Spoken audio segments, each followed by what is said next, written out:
શું ડીજીપી વિકાસ સહાયના આદેશને પણ ઘોડીને પી રહી છે સુરેન્દ્રનગર પોલીસ? કારણ કે ડીજીપીએ કંઈક કહ્યું હતું જે વાત કદાચ સુરેન્દ્રનગર પોલીસ ભૂલી ગઈ છે તેવો સવાલ છે.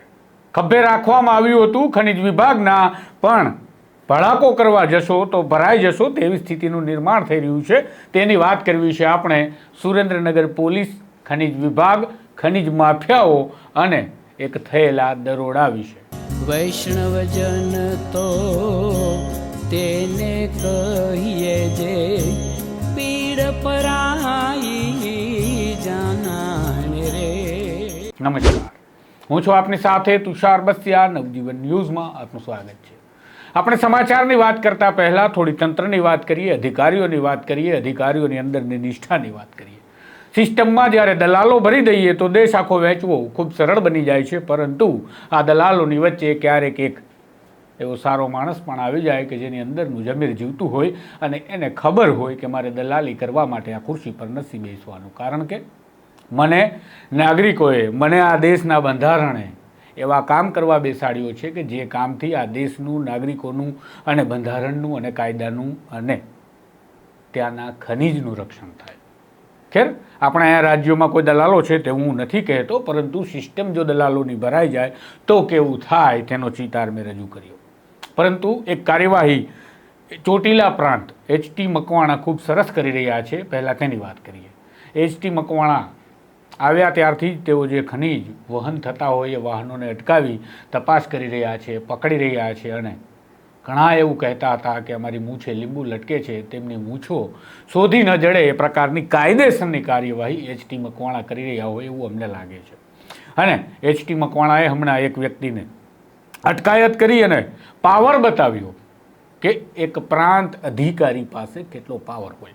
તેમણે કર્યું શું? તો એમણે કર્યું કે એક વાહન પકડી રહ્યા હતા, દરમિયાન તેમાં વોટ્સએપ ગ્રુપ હતા. વોટ્સએપમાં જાસૂસી ચાલી રહી હતી. અધિકારીઓની જાસૂસી કરી અને આ ખનીજ માફિયાઓને પહોંચાડવાનો ધંધો, કારોબાર ખૂબ મોટો ફૂલ્યો ફાલ્યો છે. પણ આ મામલે અધિકારીઓ અને પોલીસ કેટલી તસદી લે છે હું અને તમે સૌ કોઈ જાણીએ છીએ. પરંતુ એચટી મકવાણાએ કર્યું, હરેશ નાંગણી નામના વ્યક્તિની અટકાયત કરી લીધી અને અટકાયત કર્યા બાદ તેમને હુકમ કર્યો પોલીસને કે કાર્યવાહી કરો. હુકમ કર્યો, વિનંતી નહીં. અને પોલીસને કાર્યવાહી કર્યા બાદ જામીન પર આ હરેશ નામના વ્યક્તિને મુક્ત કરવાની વાત થઈ અને એ મોબાઈલ ફોન જેનાથી તેમની જાસૂસી થતી હતી તે એફએસએલમાં મોકલવાની વાત થઈ. અને હવે આ પ્રમાણેની બધી જ કાયદેસરની કાર્યવાહીઓ એચટી મકવાણા કરી રહ્યા છે. ત્યારે સવાલ એ થાય કે હમણાં એક દરોડો પડ્યો ને દરોડો ખનીજ વિભાગે નથી પાડ્યો, એ દરોડામાં પોલીસ વિભાગ ગયો હતો.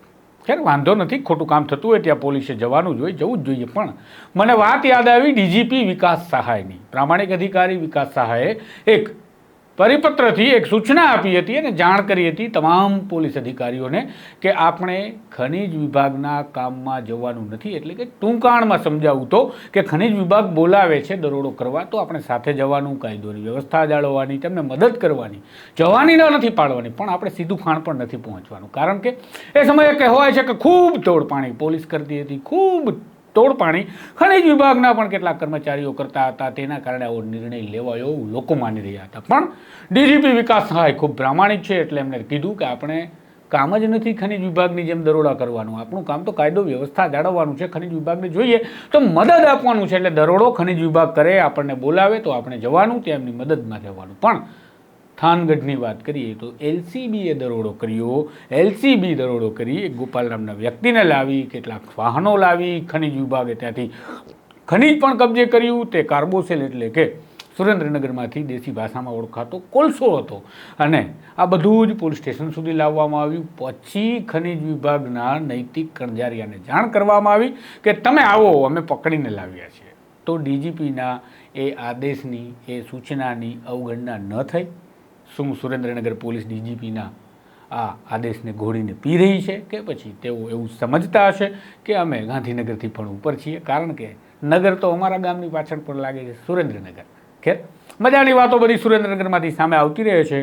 આપણે કરી પણ શું શકીએ? કારણ કે આ સિસ્ટમ છે, સિસ્ટમ આપણે બનાવેલી છે, આપણા પ્રતિનિધિઓ આ સિસ્ટમમાં છે અને આપણા જ સમાજમાંથી નીકળેલા લોકો અધિકારીઓ અને કર્મચારીઓ બનીને બેઠા હોય છે. એટલે જેવા રાજા તેવી પ્રજા અને જેવી પ્રજા તેવા રાજા એવી કહેવત હશે.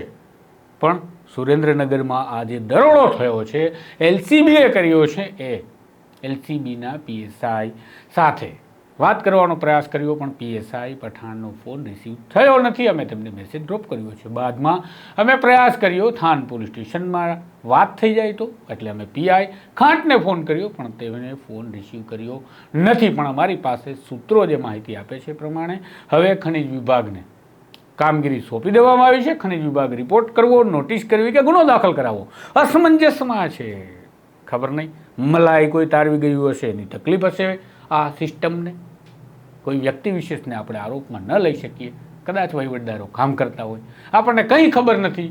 કેટલાક લોકો તો એવું પણ કહે છે કે હપ્તા ચાલુ હતા તો એલસીબીએ દરોડો ક્યાં કરવાનો હતો. એલસીબી હપ્તા લેતું હતું એવું લોકો નથી કહેતા, નથી અમે કહેતા, પણ હપ્તા કોણ લેતું હતું એની પણ તપાસ તો કરવી પડે ને સરકારે. જો સરકાર ઈચ્છે છે કે આ સિસ્ટમ સુધરે, સુરેન્દ્રનગરમાં લોકો મરતા બંધ થાય આ ખાણની અંદર અને ખનીજ લૂંટાતું બંધ થાય, તો સરકારે આ તપાસ કરાવવી જોઈએ. અને ડીજીપી વિકાસ સહાયે તો ખુદ આ મામલામાં ધ્યાન દેવું પડશે, કારણ કે એમણે જ તો કહ્યું હતું કે આપણે નથી જવાનું છતાં જાય છે. તો શું ધંધો ચાલી રહ્યો છે એ અમને ખબર નથી.